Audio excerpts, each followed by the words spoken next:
Howdy, hi. This is Daily Drop Sports NBA picks and predictions for Sunday, January 25th, 2026. We're looking at the best bets of the day. Let's get into the video. All right, this is the first time in a while we have had a very, very good day in the NBA. We go 7-2. The only thing we lose are two overs.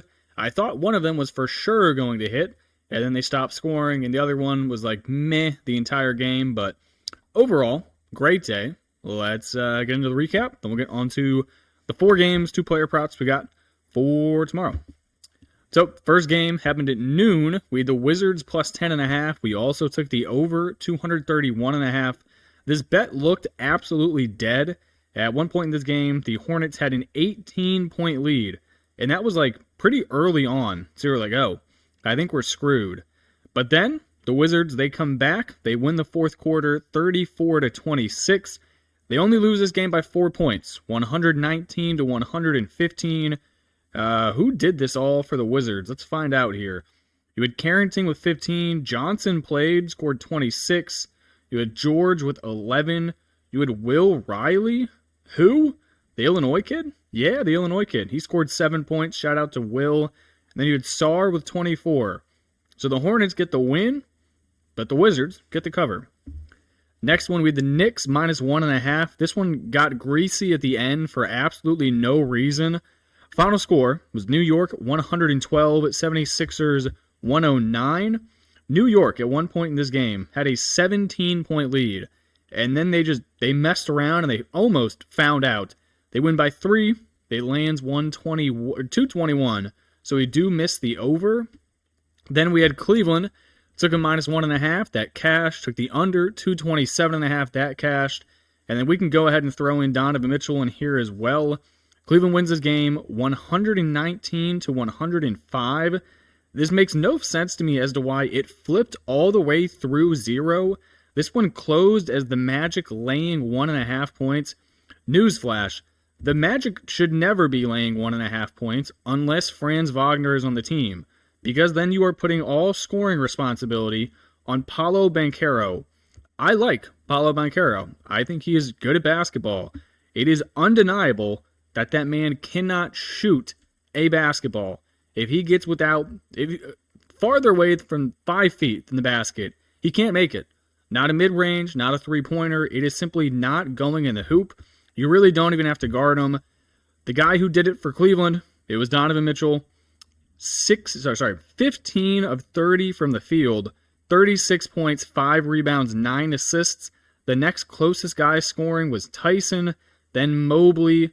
Then you had Tyrese Proctor deep off the bench. And that was it. Donovan Mitchell, you are the man. And then finally, this bet was weird. Lakers, we took them minus 3.5. In the first half, it looked great.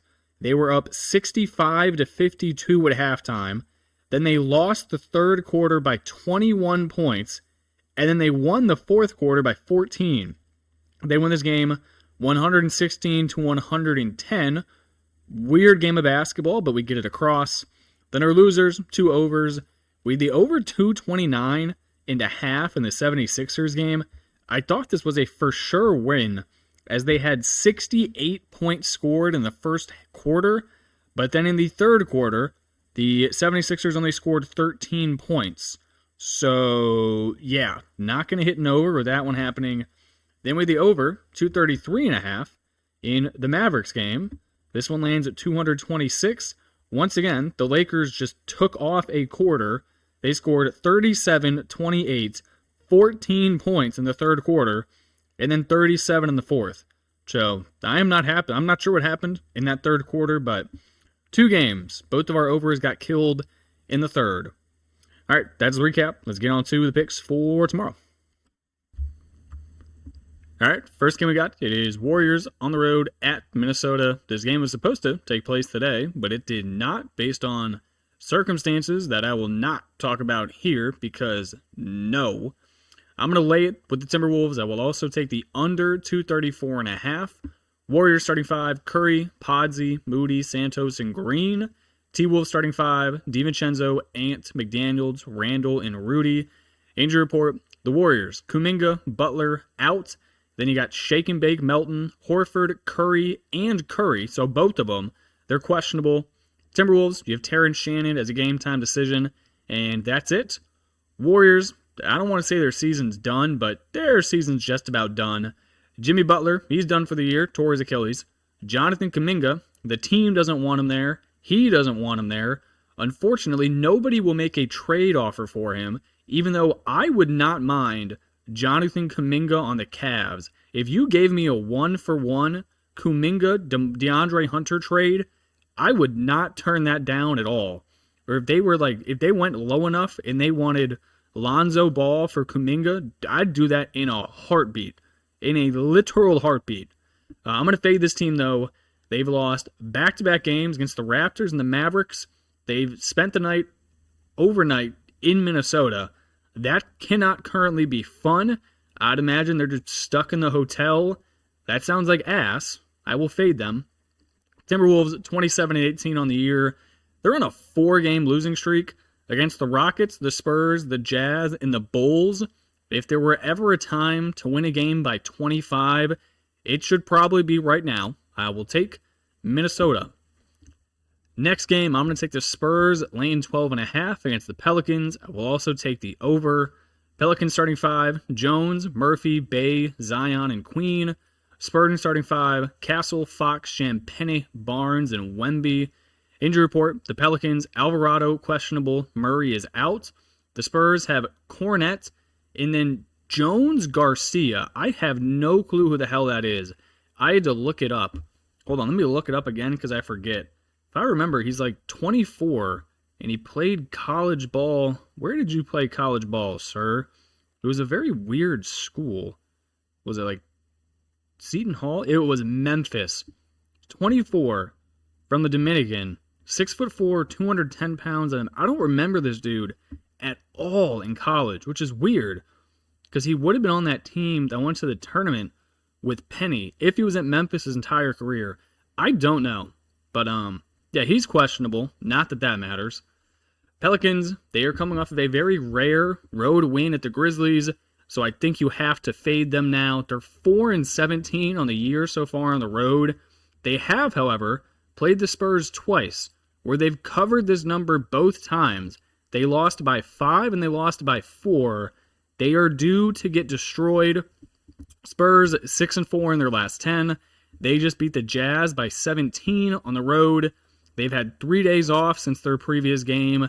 I mean, surely they just beat the tar out of them. Like, I don't think there's much more to think. Third time playing them. Third time playing them. Double digits. Come on. It's not that hard. It's the Pelicans. All right, next game we got, it is Toronto on the road at the Thunder. I'm going to take the Raptors catching 11.5. I will also take the under 225.5. Raptors starting 5, quickly, RJ, Ingram, Barnes, and Mamashkuveli. Thunder starting 5, SGA, Wallace, Joe, Dort, Chet. Injury report, the Raptors, they got a lot. Quickly, Murray Boyles, Walter as questionable. Then you got Jakob Poeltl, Chucky Hepburn ruled out. I still don't know why they have him called up. Like, if he's going to be out, just send him down to the G League and then call up somebody else. It makes no sense.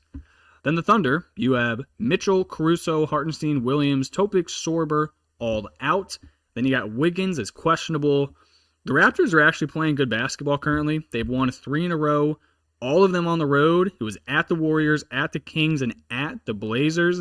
This is their final road game before they head back home. I mean, if you've won that many in a row, you might as well just keep it going. You just saw the Pacers go into OKC and win outright. Why can't the Raptors? Thunder, again, they just lost to the Pacers. That is not good. The whole team is banged up. Really not sure who's going to play. Not sure how many fans are going to be at this game, seeing as though Texas just got hit by a snowstorm. Do you really want to go to this game? Probably not. Next one, I'm going to take the Suns laying 2.5 at home. Also going to rock the over 228.5. Heat starting 5, assuming they start the same lineup they did tonight because they're on a back-to-back. It is Yakachonis, Powell, Larson, Wiggins, and Bam. Suns starting 5, Colin, Allen, Brooks, O'Neal, and Williams. Injury report, the Heat back-to-back, but the previous night they had Mitchell, Ware, Hero, Scary, Terry all ruled out. The Suns have Book as out, then Green as questionable. I would like to say Jalen Green play. If we are going to, though, I don't know. The Heat, they just beat the Jazz 147 to 116. So how much they're really going to be focused on this game, I'm not sure. I mean, you're in a back-to-back road spot with travel, and you just beat a team by 30. Is there really any point in playing majority of your starters? No, probably not. The Suns, 27-18 on the year. Looks like they're going to be without D-Book for right around a week as he hurt his ankle. 27-18 is pretty good considering they've been without the majority of their team for the most of it. I think they run it up with or without Jalen Green. And that brings me to probably the grossest player prop of the entire year. Dylan motherfucking Brooks.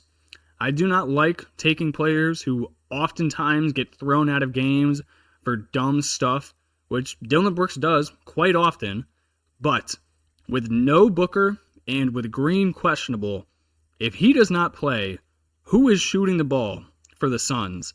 That answer is this man on your screen. Whether it goes in or not, I don't know. But I can guarantee you he will put up a ridiculous amount of shots, and that is the main reason we are taking his PRA over. There is no need for any other thinking about it. If Green does not play, he is going to get 25 plus shot attempts. That is it. I hope you guys liked the video. I appreciate you watching, and I will catch you in the next one. Peace.